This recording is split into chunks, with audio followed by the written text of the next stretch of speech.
Chapter 84, Pitchpoling. To make them run easily and swiftly, the axles of carriages are anointed, and for much the same purpose, some whalers perform an analogous operation upon their boat. They grease the bottom.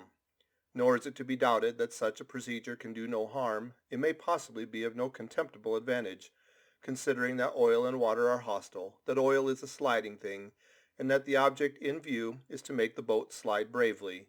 Queequeg believed strongly in anointing his boat, and one morning not long after the German ship Jungfrau disappeared, took more than customary pains in that occupation, crawling under its bottom where it hung over the side, and rubbing in the unctuousness as though diligently seeking to ensure a crop of hair from the craft's bald keel.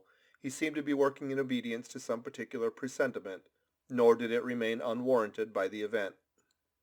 Towards noon whales were raised, but so soon as the ship sailed down to them, they turned and fled with swift precipitancy, a disordered flight, as of Cleopatra's barges from Actium. Nevertheless the boats pursued, and Stubbs was foremost. By great exertion, Tashtego at last succeeded in planting one iron, but the stricken whale, without at all sounding, still continued his horizontal flight with added fleetness. Such unintermitted strainings upon the planted iron must sooner or later inevitably extract it. It became imperative to lance the flying whale, or be content to lose him. But to haul the boat up to his flank was impossible, he swam so fast and furious. What then remained?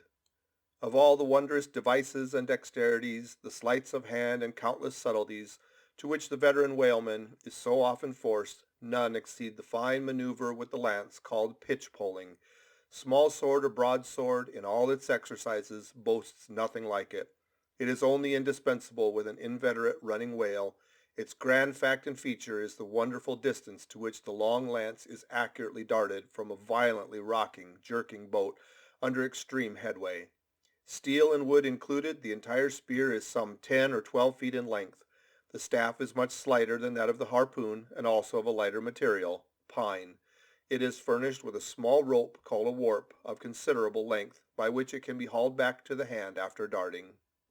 But before going further, it is important to mention here that though the harpoon may be pitch-poled in the same way with the lance, yet is it seldom done, and when done, is still less frequently successful, on account of the greater weight and inferior length of the harpoon as compared with the lance, which in effect becomes serious drawbacks.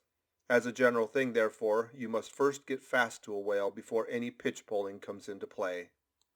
Look now at Stubb, a man who from his humorous, deliberate coolness and equanimity in the direst emergencies was specifically qualified to excel in pitch-poling. Look at him. He stands upright in the tossed bow of the flying boat, wrapped in fleecy foam. The towing whale is 40 feet ahead. Handling the long lance lightly, glancing twice or thrice along its length to see if it be exactly straight, Stubb whistlingly gathers up the coil of the warp in one hand so as to secure its free end in his grasp, leaving the rest unobstructed.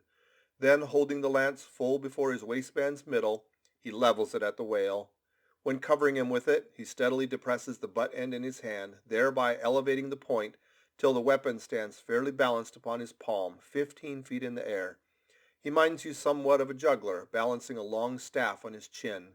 Next moment, with a rapid, nameless impulse in a superb, lofty arch, the bright steel spans the foaming distance and quivers at the life spot of the whale. Instead of sparkling water, he now spouts red blood. "That drove the spigot out of him," cried Stubb. "'Tis July's immortal 4th. All fountains must run wine today. Would now it were old Orleans whiskey, or old Ohio, or unspeakable old Monongahela.